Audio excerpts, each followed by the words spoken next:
Afternoon children. ఈరోజు మనము ఉగాది పండుగ విశిష్టత గురించి తెలుసుకుందాం. తెలుగు నూతన సంవత్సరాది ఉగాది. ఉగాది లేదా యుగాది అనే పదాలు సంస్కృతం నుండి వచ్చినవి.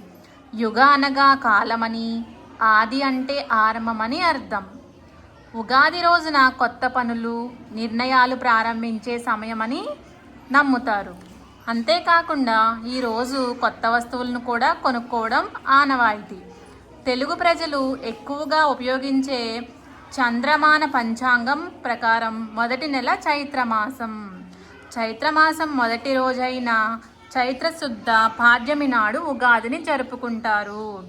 ఈ ఉగాది పరాభవనామ సంవత్సరంగా పిలువబడుతుంది. ఉగాది పచ్చడి షడ్రుచుల సమ్మేళనం వేటికి ప్రతీక? ఉగాది పచ్చడి జీవితంలో జరిగే వివిధ అనుభవాలకు ప్రతీక. ఒక్కొక్క పదార్థం ఒక్కొక్క భావానికి, అనుభవానికి ప్రతీక.